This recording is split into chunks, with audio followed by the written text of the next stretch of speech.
Hello everyone, this is Nathaniel, and I'm at my fourth drink now, Long Island iced tea, and I drank some beer before that, so yeah, I'm pretty gone.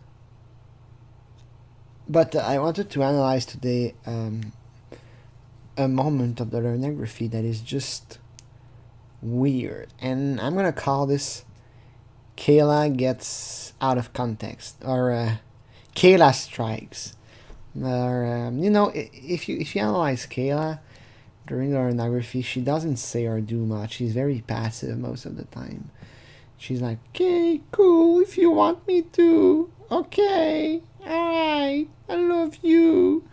Most of the time, she doesn't really get in the conversation. I don't even notice it himself. At one point, he's like, "I want to hear something from you other than K." She's very passive, but there's a weird part, and it's on October 5th, 2007. She goes in a weird rant, a weird diatribe, I guess. So we're gonna read the extract, and you'll see it's pretty strange what happened. I mean, so again, we were about 3 weeks in, a little bit past the past half the pornography.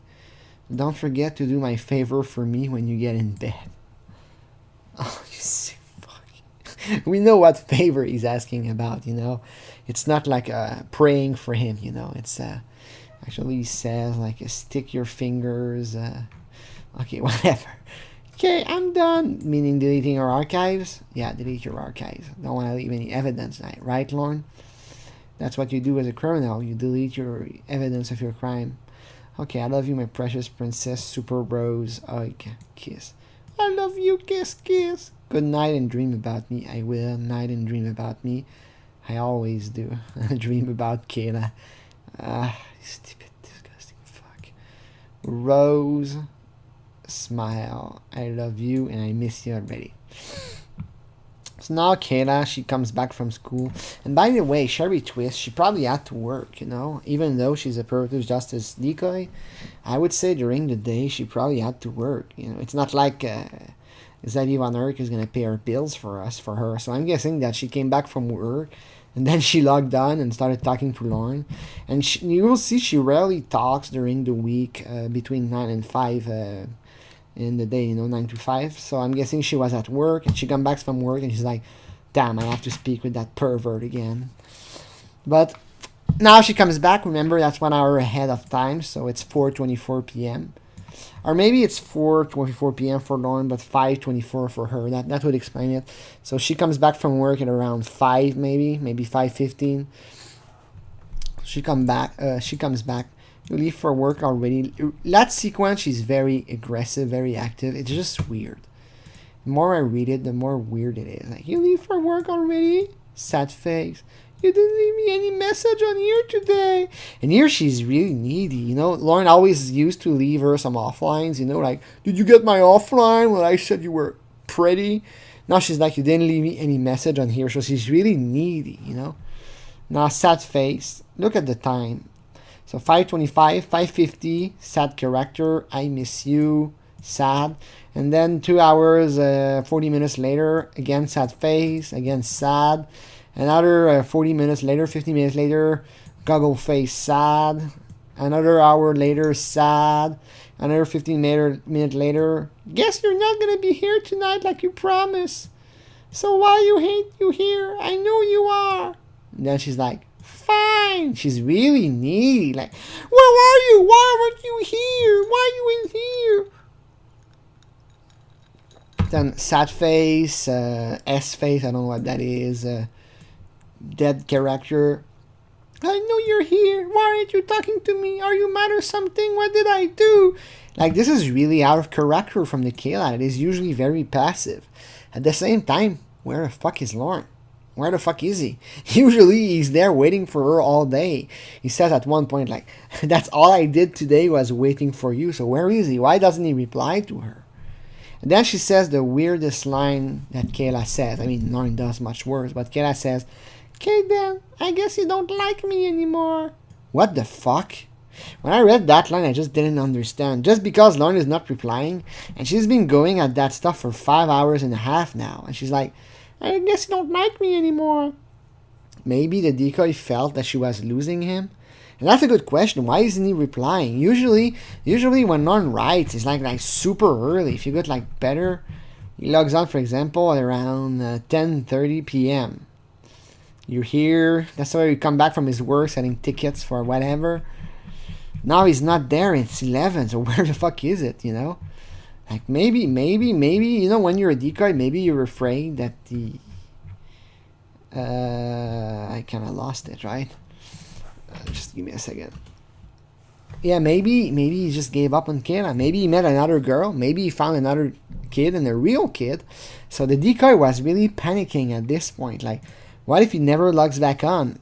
And that's, again, we are about 250 pages in. The decoy was probably like, shit, I wasted all that time. You know, if at least he shows up, that's amazing. Like, okay, you didn't waste your time. But if he doesn't show up, that's 250 pages. That's a long-ass time.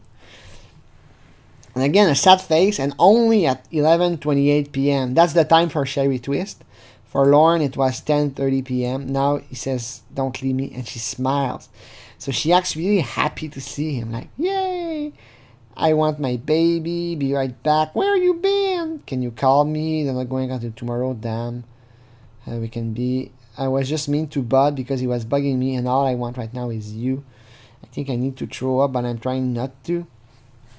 So now he says, I gotta do something, be right back. I gotta do something I can do. He must be really sick. And she says, I'm gonna point the cam at my penis because I look like shit. So what happened is that Lorne is really drunk. I almost want to cry because I can't have you here with me right now. So what happened is that Lorne is really drunk. He goes out with his friends, which means himself. And he comes back late. But, you know, it's kind of stuff you expect from normal people. They have a life, you know, outside of you. But that's not the kind of stuff you expect from Lorne. You expect Lorne to be waiting on the computer all day for her to come back from school. And Lorne was probably like, oh gosh, she's coming back from school in an hour. I need to be there, you know. I'm going to take Bud to pee so I won't have to do it when she's here. So I'll have as much time as I can. I'll have as much time as I can with her.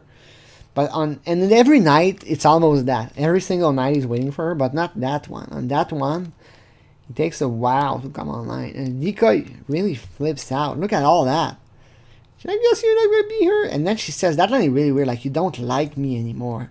I think she was really afraid to lose him. Like, maybe, what if he never logs back on? And then as a decoy, not only is all the time you spent with him wasted, you know that he might be attacking a real kid. And that is, you know, that is scary. So that's a weird passage. Kayla is a lot out of character on that segment. And Lorne's gonna reveal the secret that he went out and he got drunk, and that's why he came back late and he's like sick because he drank 5 beers and it's too much for him. But yeah, that's a pretty strange passage of the Holy Lornography. Kayla is really being very needy, very aggressive. She takes the initiative. She wants him to reply. She's being like, oh, I love you, Lorne. Answer me, blah, blah, blah. And that's usually what she does. Usually she just sat online and she's like, okay, I love you. You know, as I said, on that part, I think she was really afraid of losing him, you know.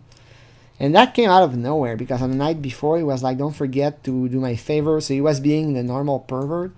Then the next night, he's not there. Imagine you're the decoy. You chat with Lorne every night. And one night, he doesn't show up. You know, like for a month, you chat with him every night. Like for hours. And for one night, he doesn't show up. You would probably be flipping out. And that's pretty much what happens to the decoy. So thanks for watching. I hope you appreciate that little insight. That passage always struck me as very sad. Very different. And I hope you like my short analysis of it. And